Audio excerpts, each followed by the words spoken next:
Magandang gabi po, Luzon, Visayas at Mindanao.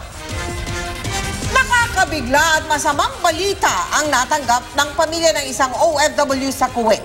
Kanina lang nila nalaman na bibitayin na pala si Jakat Yapawa. At ang tumawag pa sa kanila para sabihin ito, mismong si Jakat Ya na nooy nasa execution room na. Ang Department of Foreign Affairs na sermonan sa Senado dahil dito. Nakatutok si Jam, si Sante. Kung hindi pa raw tinawagan ni Jakat Yapawa ang kanyang pamilya sa Zamboanga City, ilang oras bago siya bitayin kanina, hindi pa nila malalaman na dumating na ang araw na kanilang pinangangambahan. Sabi niya sa akin, Kuya, magpapalam na ko sa inyo. Sabi ko, anong klaseng palam? Sabi niya, Kuya, 8 o'clock in the morning sa quiet time, ako'y bibitayin na. So napaiyak na lang ako, nabigla ako ng pagtawag. So huling pag-usap namin, 10 minutes to 1 na 1 o'clock dito sa atin, nabibitayin siya. 8 o'clock doon sa quiet. Sabi ko, nasaan ka na ta? Kuya, nasa execution room na po ako. Yun na, wala na. Kaya naghihinanakit ang pamilya Pawa. Kung halimbawa may execute na yung kapatid ko, dapat 2 to 3 to 4 days, dapat emperman kami. Ang masakit lang sa amin na pamilya, na mismo na doon sa kapatid ko na siyang tumawag sa amin na bibitayin na siya ngayong araw na to.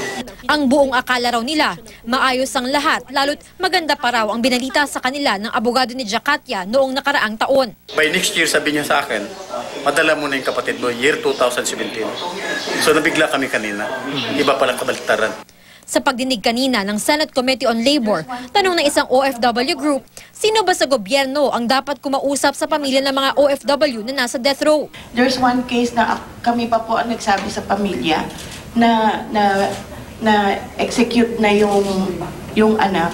So, sana lang po may protocols na yung DFA, yung DOLE, especially dun sa handling po ng pamilya, kasi baka nakafocus sa legal. In UMWA, we actually have a desk in charge of death penalty cases, and they're the ones coordinating with the next of kin.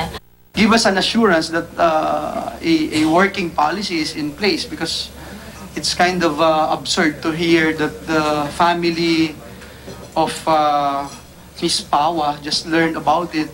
Dumaan ng 3 administrasyon ang kaso ni Pawa, mula sa Arroyo hanggang sa Duterte administration. Pinayagan pa nga noon ni dating Pangulong Dore Macapagal Arroyo ang $25,000 na pondo para sa pag-apila sa kaso ni Pawa. Sa isang pahayag, nagpahayag ng pakikiramay ang palasyo sa pamilya ni Pawa. Ginawa raw ng gobyerno ang lahat, pero sadyang hindi na kaya pang pigilan pa ang pagbitay sa ilalim ng batas ng Kuwait. Patuloy raw ang pakikipag-ugnayan ng DFA sa pamilya ni Pawa at tinutulungan ito. Jam si Sante, nakatutok, 24 oras.